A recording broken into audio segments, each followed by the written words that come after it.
कुछ दिन पहले एक बीजेपी का कट्टर समर्थक मिला।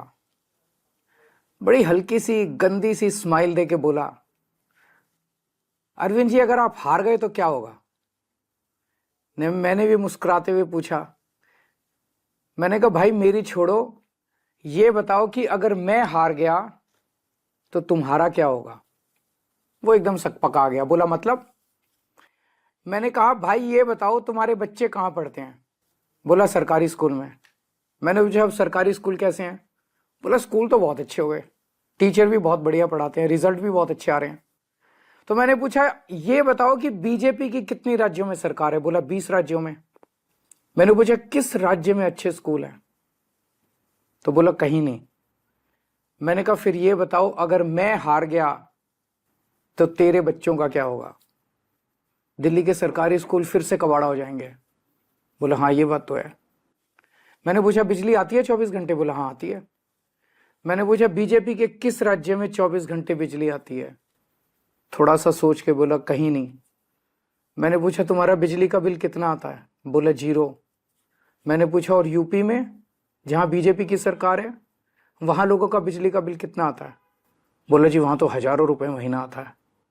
मैंने कहा तो भैया ये बताओ अगर मैं हार गया तो तेरा क्या होगा? दिल्ली में फ्री बिजली, फ्री पानी, फ्री इलाज, अच्छे स्कूल, 24 घंटे बिजली, महिलाओं की फ्री बस यात्रा, ये तो सब बंद हो जाएंगे।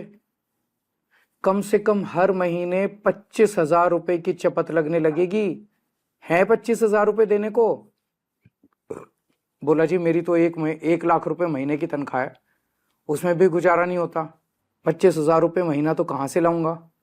मैंने कहा तो फिर बीजेपी भूल जाओ, राजनीति भूल जाओ, पॉलिटिक्स भूल जाओ, अपनी सोचो, अपने परिवार की सोचो। ये सोचो कि अगर केजरीवाल हार गया तो तुम्हारा क्या होगा? वो संतुष्ट हो गया, बोला सर मैं इस चुनाव में तो आपको वोट दे दूंगा पर मैं बीजेपी नहीं छोड़ूंगा। मैंने भी मुस्कुरा के कहा भाई जैसी तेरी मर्जी। मेरी सभी बीजेपी के सपोर्टर से अपील है कि अगर बीजेपी आ गई तो आपको हमारी सरकार से मिलने वाली सारी सुविधाएं बंद हो जाएंगी। मोटे मोटे तौर पे 25,000 रुपए हर महीने की चपत लगने लगेगी। हैं इतने पैसे? भुगत लोगे? नहीं ना?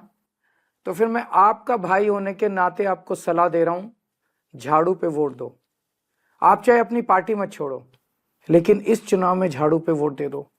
इसी में आपका और आपके परिवार का फायदा है। और हाँ, अगर आपको कभी पर्सनल काम भी हो तो अपने इस भाई के पास आ जाना, मैं हमेशा आपके काम आऊंगा। जैसे कि मैं सो रहा हूँ तो पिताजी को जगाना है मुझे, तो वो डायरेक्ट उठाने के बजाय, और हिंसा की परंपरा मेरे यहाँ नहीं थी सौभाग्य से, तो वो क्या करते थे कि उस कमरे में आ जाएंगे या बाहर से गुजरेंगे और चौपाई बोलेंगे, प्रात काल उठ के रघुनाथा मात पिता गुरु नावई माता। कभी कभी मैं गुस्से में उठ करके अरे पापा चरण स्पर्श किया और सो गया। मैंने कहा अब मत उठाना।